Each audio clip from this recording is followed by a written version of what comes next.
So I'm just thinking that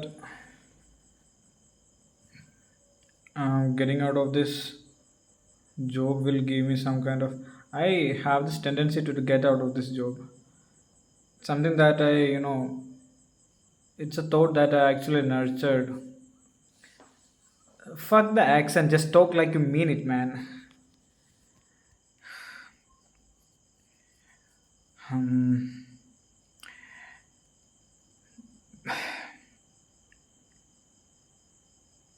മയിര് എന്തേലൊക്കെ ആട്ടെ. ഇതാണ് എൻ്റെ മലയാളത്തിലാണ് ഞാൻ സംസാരിക്കേണ്ടത്. എൻ്റെ മനസ്സിലുള്ള കാര്യങ്ങൾ പറയാൻ പറ്റിയ ഏറ്റവും നല്ല ഭാഷ മലയാളമാണ്. പക്ഷെ ഇത്ര നാൾ ഇംഗ്ലീഷ് കെട്ടിപ്പിടിച്ചുകൊണ്ടിരുന്നത് എന്തിനാന്ന് വെച്ചാൽ ഇംഗ്ലീഷ് പറഞ്ഞ് പറഞ്ഞ് നല്ലൊരു എക്സ്പോഷർ കിട്ടാൻ വേണ്ടിയിട്ടാണ്. മയിര് അതൊന്നും അല്ല. ഭ്രാന്താകുന്നുണ്ട്. എനിക്ക് ഈ ജോലി വിട്ടിട്ട് പോകണമെന്നുണ്ട്. ഈ ജോലി വിട്ട് കഴിഞ്ഞാൽ എൻ്റെ അമ്മ ഒറ്റയ്ക്കാവും, ഞാൻ ഒറ്റയ്ക്കാവും. പിന്നെ ഉള്ള ഫൈനാൻഷ്യൽ സ്റ്റെബിലിറ്റി എല്ലാം പോകും, എല്ലാം നഷ്ടപ്പെടും. 25 വയസ്സിൽ ഞാൻ എടുക്കാൻ പോകുന്ന ഏറ്റവും വലിയ മണ്ടത്തരമായിരിക്കും. ചിലപ്പോൾ എൻ്റെ ജീവിതത്തിൽ തന്നെ ഏറ്റവും വലിയ മണ്ടത്തരമായിരിക്കും ഈ ജോലി വിടുക എന്നത്. പക്ഷെ ഉള്ളിൻ്റെ ഉള്ളിൽ ആ ഒരു ടെൻഡൻസി ഇല്ലേ ജോലി വിടാനായിട്ട്. എന്തുകൊണ്ടാണ് സംഭവിക്കുന്നതെന്ന് എനിക്കറിയത്തില്ല. ചിലപ്പോൾ ഇതല്ലായിരിക്കും എൻ്റെ കോൾ, ഇതായിരിക്കത്തില്ല എൻ്റെ കോളിങ്. പക്ഷെ ഇതെല്ലാം വിടുന്നതിന് മുമ്പ് ജോലി ഇല്ലാതിരുന്നൊരവസ്ഥയുണ്ട്. അന്ന് എന്തും ചെയ്യാമെന്നൊരു മാനസികാവസ്ഥയിലായിരുന്നു. പ്രൈവറ്റ് ജോലിയാണെങ്കിലും കൂലിപ്പണിയാണെങ്കിലും ചുമടെടുക്കാനൊന്നുമില്ല, എന്തായാലും കൂലിപ്പണിക്ക് പോയാലും ഒരു 4 ദിവസം മൈക്കാടായിട്ട്. എൻ്റെ മോനെ നടു ഒടിഞ്ഞ് വെയിലും അതിൻ്റെ ഇടയ്ക്കുള്ള ഇതും അസ്വസ്ഥതയും ശരീരം വേദനയും അവിടുന്ന് ഇവിടെ എത്തിക്കഴിഞ്ഞപ്പം ആദ്യമൊക്കെ കുഴപ്പമില്ലായിരുന്നു. പുതിയതായിട്ട് എന്തെങ്കിലും കാര്യങ്ങൾ പഠിക്കുമ്പോഴുള്ള ഒരു പുതുമയും പുതിയ ആൾക്കാരും ഭാഷയും പുതിയ പുതിയ രീതികളും ഭക്ഷണവും, പിന്നെ എല്ലാം ഒരു മടുപ്പായി. പിന്നെ ഇപ്പോൾ 1.5 കൊല്ലമായിട്ട് ഒറ്റയ്ക്കായി ജീവിക്കുന്നതും കൂടെ ഉള്ളതുകൊണ്ട് ഒറ്റപ്പെടലായിരിക്കും ചിലപ്പോൾ എല്ലാത്തിനുള്ള കാരണം. എന്താ നടക്കുന്നത് എന്നൊന്നും എനിക്ക് കറക്റ്റായിട്ടുള്ളൊരു ഐഡിയ ഇല്ല. പക്ഷേ ഈ ജോലി ഞാൻ കളഞ്ഞു കഴിഞ്ഞാൽ ഈ ജോലി കളഞ്ഞു കഴിഞ്ഞാൽ എൻ്റെ ജീവിതം കട്ടപ്പുകയാവുമെന്ന് എനിക്ക് തോന്നുന്നത്. ഈ ഒരു ഇമ്പൾസിൽ ഞാൻ കയറി ഈ ഒരു തീരുമാനം എടുത്തു കഴിഞ്ഞാൽ പിന്നെ ബാക്കിയുള്ള കാര്യങ്ങൾ എങ്ങനെയായിരിക്കും ഒരു പിടിയില്ല. പക്ഷെ ഇവിടെ തന്നെ നിന്ന് കഴിഞ്ഞാൽ എനിക്ക് ഭ്രാന്തായി പോകും ചിലപ്പോൾ. അത്രയ്ക്ക് പ്രശ്നമാണെന്ന് ചോദിച്ചാൽ ഈ ജോലി ചിലപ്പോൾ ഇനി ഞാനായിരിക്കാം പ്രശ്നം. ആയിരിക്കാം, അറിയില്ല എന്നൊന്നും പറഞ്ഞിനി ഒഴിഞ്ഞു മാറാമെന്ന് എനിക്ക് വയ്യ.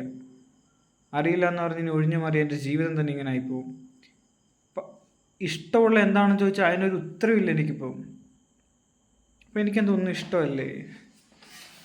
ജീവിതാവസാനം വരെ ഒരു വരുമാനവും ഇല്ലാതെ ഒന്നും തിരിച്ചു കിട്ടാതെ എന്തെങ്കിലും ഒരു കാര്യം മാത്രം ചെയ്തുകൊണ്ടിരിക്കാൻ പറഞ്ഞാൽ അങ്ങനെ എന്തെങ്കിലും ഒരു കാര്യമുണ്ടോ ചെയ്യാൻ പറ്റുക? എനിക്ക് ഫിസിക്സ് ഭയങ്കര ഇഷ്ടമാണ്.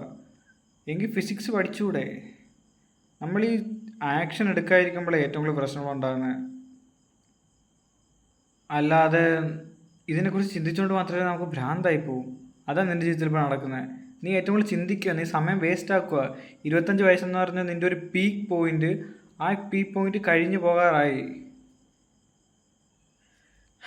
ബാക്കിയുള്ള നിൻ്റെ പിയേഴ്സിനൊക്കെ വെച്ച് നോക്കുമ്പം നീ അത്യാവശ്യം നല്ലൊരു പൊസിഷനിലായിരിക്കും ഇപ്പം. സത്യം പറഞ്ഞാൽ ഞാൻ എന്നെ കാണുന്ന തന്നെ ബാക്കിയുള്ളവരുടെ കണ്ണുകളിലൂടെ. ഒരിക്കലും എനിക്ക് തന്നെ ഞാനൊരു സ്റ്റാൻഡേർഡ് സെറ്റ് ചെയ്തിട്ടില്ല. എന്നെ തന്നെ ഞാൻ അപ്രീഷിയേറ്റ് ചെയ്തിട്ടില്ല ഇതുവരായിട്ട് ഒരു കാര്യത്തിനും. എല്ലാത്തിലും കാണുന്ന കുറ്റവും കുറവും മാത്രം. അത് ചിലപ്പോൾ എൻ്റെ മൈൻഡ് സെറ്റ് ആയിരിക്കും. അങ്ങനെ എൻ്റെ മൈൻഡ് സെറ്റാണത്, അല്ലാതെ എൻ്റെ സിറ്റുവേഷൻ്റെ അല്ല. മാറേണ്ടത് ഞാനാ. എപ്പോഴും കുറ്റപ്പെടുത്തുന്ന സിറ്റുവേഷൻ ആയിരിക്കും, അല്ലെങ്കിൽ കൂടെ നിൽക്കുന്നവരായിരിക്കും, അല്ലെങ്കിൽ ഏറ്റവും അടുത്ത് നിൽക്കുന്നവരായിരിക്കും. ഇങ്ങനെയൊന്നും പോയാൽ ശരിയാകത്തില്ല. ഇങ്ങനെയൊക്കെ പോയാൽ ചിലപ്പോൾ ഞാൻ ഒന്നില്ലെങ്കിൽ എന്തെങ്കിലും ചെയ്യും. എന്തോ വൈരാഗ്യം പോലെ, ആരോടുള്ള ഒരു ദേഷ്യം തീർക്കുന്ന പോലെ ജീവിതം ജീവിക്കുന്നത്. ചിലപ്പോൾ ഇതെല്ലാം എൻ്റെ തെറ്റായിരിക്കാം. ഇതെല്ലാം എൻ്റെ തെറ്റ് തന്നെ. സോ എനിവേ,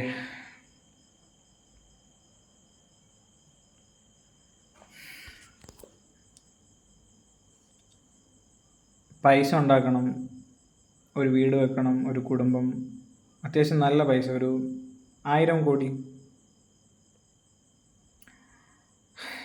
അത്ര ഉണ്ടാക്കിയിട്ട് പിന്നെ ലോകം ചുറ്റിക്കാണണം, പല പല കാര്യങ്ങൾ ചെയ്യണം, ഫ്രണ്ട്സ്, റിലേറ്റീവ്സ്, ഫാമിലി, ഇത്രയേ ഉള്ളൂ. പക്ഷെ ആദ്യമേ എങ്ങനെ 1000 കോടി ഉണ്ടാക്കും? ഞാനൊരു കാര്യം പറയാം, നിനക്ക് ചെയ്യാൻ ഇഷ്ടമുള്ള കാര്യം എന്തുവാ? ബാങ്കിങ് അല്ലെന്ന് ഇപ്പോൾ മനസ്സിലായില്ലേ? അല്ലെങ്കിൽ ഇങ്ങനെ ഒരു സർവീസ് ഇൻഡസ്ട്രിയിൽ നിൽക്കാനായിരിക്കത്തില്ല നിനക്ക് ചിലപ്പോൾ താല്പര്യം. ഇഷ്ടമുള്ള കാര്യം കണ്ടുപിടിക്കുക. ചിലപ്പോൾ ഒരു ഹോട്ടൽ തുടങ്ങാനായിരിക്കും, ചിലപ്പോൾ എന്തെങ്കിലും ഒരു കാര്യം ചെയ്യാനായിരിക്കാം, ആൾക്കാരോട് ഇടപെടുന്ന രീതിയിലായിരിക്കാം. മാറി ചിന്തിക്കുകയും പല പല കാര്യങ്ങൾ ചെയ്യുകയും എന്നാലേ പഠിക്കൂ ഇതിൽ നിന്നൊക്കെ. ഈ ജോലി ചെയ്തുകൊണ്ട് എനിക്ക് തോന്നുന്നില്ല നീ ജോലി ചെയ്ത് ജീവിക്കുന്ന അച്ഛനാണെന്ന്. പലരും പലതും പറയും, ജോലിച്ചനും മറ്റവനും മറിച്ചവനും തന്തയും പലരും പലതും പറയും. നിനക്ക് മാത്രമേ അറിയത്തുള്ളൂ നിനക്ക് ഇഷ്ടപ്പെട്ട എന്താണെന്ന്. എഴുതി വെച്ച കണക്കൊന്നുമല്ല നിൻ്റെ ജീവിതം പോയിട്ടുള്ളത്, എഴുതി വെച്ച കണക്കൊന്നുമല്ല നിൻ്റെ അച്ഛൻ്റെ ജീവിതം പോയിട്ടുള്ളത്, നിൻ്റെ അമ്മയുടെ ജീവിതം പോയിട്ടുള്ളത്. ജാതകം നോക്കി കെട്ടിയാണ് നിൻ്റെ അച്ഛനും അമ്മയും. എന്നിട്ട് എവിടെ ഇപ്പോൾ എത്തിയത്? 5 വയസ്സുള്ളപ്പം ഖലാസ്. അത്രേ ഉള്ളൂ. നിനക്കിഷ്ടമുള്ള എന്താ നീ തന്നെ കണ്ടുപിടിക്കണം. അതിന് ചെയ്യേണ്ടി വരും എന്തെങ്കിലുമൊക്കെ വ്യത്യസ്തമായിട്ട്. ഓക്കെ, അത്രേ ഉള്ളൂ.